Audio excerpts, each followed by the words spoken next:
తమిళ మహాకవి కంబన్ తమిళంలో వ్రాసిన రామాయణం శ్రీరామావతారం. దాని సంక్షిప్త తెలుగు చేత నా ఈ కంబ రామాయణం. అమ్మా, ఏమని వర్ణించను? సృష్టిలోని ఏ వస్తువు ఆయనను పోల్చడానికి సరిపోతుంది? ప్రతి వస్తువు ఆ దివ్య మంగళ విగ్రహుడి ముందు వెలతెలపోతుంది. రామయ్య పాదాలను ఎర్ర తామర రేకులన్నారు కవులు. కానీ వారితో నేను ఏకీభవించను. ఎందుకంటే రామయ్య పాదాలు అంత బలహీనమైనవా? కావు. ఇహ వాటి రంగు విషయానికి వస్తే సముద్రంలో లభ్యమయ్యే ఎర్రటి పగడాలు కూడా రామయ్య పాదాల వద్ద నల్లగా కనిపిస్తాయి.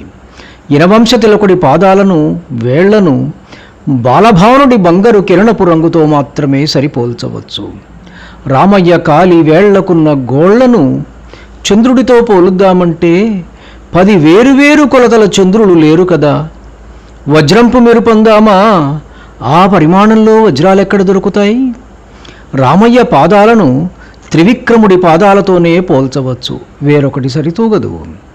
విష్ణుమూర్తి కాళ్ల వలె రామయ్య కాళ్ళు ఉంటాయని చెప్పడం రామయ్యను తక్కువ చేయడమే. దిగ్గజముల తొండములు రామయ్య ఊరువుల ముందు చిన్నబోతాయి. గరుత్మంతుడి మెడతో పోల్చవచ్చునేమో. గంగానదిలోని సుడిగుండము వలె రామయ్య నాభిప్రదేశం ఉంటుందని చెబితే అది తక్కువే. కఠినమైన పర్వత సానువులను కూడా సిగ్గుతో తలదించుకునేలా చేస్తుంది రామయ్య వక్షస్థలం.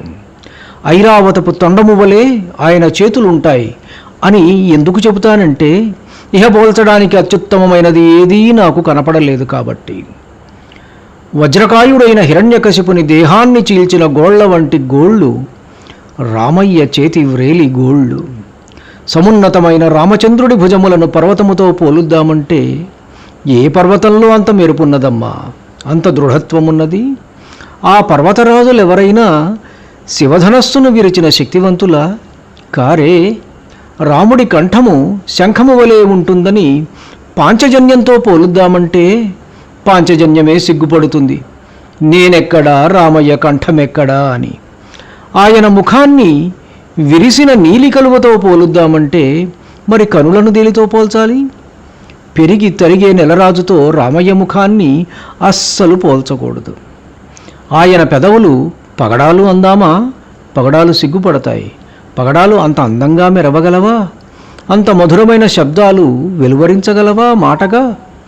రామయ్య దంతకాంతిని చూసి ముత్యాలు ముడుచుకుపోతాయి. ఆయన దంతాలు పూర్ణచంద్ర కిరణాలు కానే కావు. అవి ధర్మమనడి విత్తనము మొలకెత్తేటప్పటి మొలకలు, సత్యమనే వృక్షానికి పూచిన పువ్వులు. ఏమో, వాటిని వర్ణించడం నా వల్ల కాదమ్మా. ఒక నీలమణి, ఒక మరకతమణి ప్రార్థించాయట, మా మెరుపులు రామయ్య నాసిక వెదజల్లే మెరుపుల వలె ఉన్నాయని వర్ణించమని. కవులను మరీ మరీ అర్థించాయట. రామచంద్రుడి నాసిక చూసిన ఏ కవి అందుకు ఒప్పుకోలేదు. ఆయన నాసిక మెరుపుల ముందు అవి సూర్యుడి ముందు దివిటీలా ఉంటాయని వారికి తెలుసు. దేవతల సంతోషం పొంగునట్లుగా ఆయన విల్లు వంగింది. ఖరదూషణుల ప్రాణం గాలిలో కలిసిపోయింది. ఆ వంగిన విల్లును అలాగే చూస్తూ ఎప్పుడూ సంతోషం ఉప్పొంగాలని బ్రహ్మదేవుడు రామయ్య కనుబొమలను తీర్చిదిద్దాడు. చంద్రుడు వృద్ధిక్షయాలు లేనివాడై, ఏ మచ్చా లేనివాడై, రాహువు ఎప్పటికీ పట్టనివాడై ఉండాలి. అటువంటి చంద్రుడు మాత్రమే పోల్చదగినవాడు. అటువంటి అష్టమి నాటి అర్ధచంద్రుడితో రామయ్య నుదురును పోల్చవచ్చు. సుదీర్ఘమైన అరణ్యవాసంతో పొడవుగా పెరిగి అల్లుకుపోయిన రామచంద్రుడి కేశములు ఒక వింత సౌరభాన్ని వెదజల్లుతుంటాయి. ఏ పుష్ప సౌరభమూ దానికి సాటిరాదు. ఆయన నడక సింగపు నడక కన్నా, వృషభపు నడక కన్నా ఎంతో ఠీవిగా ఉంటుంది. ఈ విధంగా రామచంద్రుడిని వర్ణిస్తున్న హనుమయ్య మాటలు వింటూ ఒక విధమైన పారవశ్యంలో మునిగిపోయింది సీతామాత. తన్మయత్వంతో తనను తాను మరచిపోయిన సీతమ్మ పాదాలకు ప్రణమిళ్ళాడు పావని. అమ్మా, నీకు చెప్పమని రామయ్య నాకు కొన్ని విషయాలు చెప్పాడు. అయోధ్య నుంచి బయటపడి రథము చెట్ల మధ్య నుంచి వెళుతుంటే ఇదేనా అడవి, ఇదేనా అడవి అని పదే పదే ఉత్సాహంతో నీవు ఆయనను అడిగావట. మిమ్ములను విడిచి సుమంత్రుడు అయోధ్యకు మరలినప్పుడు ఆయనతో నీ పెంపుడు రాచిలుకలను, పక్షులను భద్రంగా చూసుకొమ్మని ఊర్మిళాదేవికి మరీ మరీ చెప్పమన్నావట. అమ్మా ఇదిగో తల్లి, రామయ్య నీకు ఇవ్వమని నా చేతికి అందించిన ఆనవాలు అని హనుమంతుడు రాముడిచ్చిన ఉంగరాన్ని సీతాదేవికి భద్రంగా అందించాడు.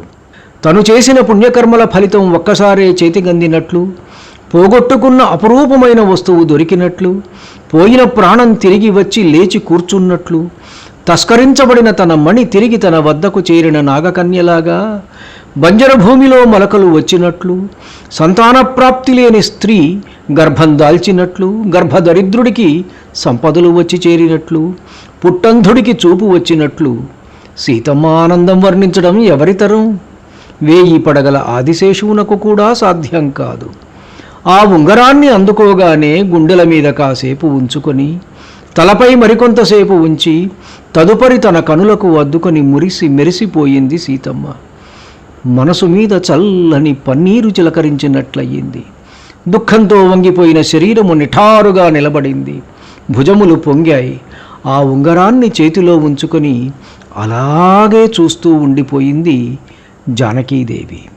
ధన్యుణ్ణి. నమస్కారం. మీ ఊటుకూరు జానకి రామారావు.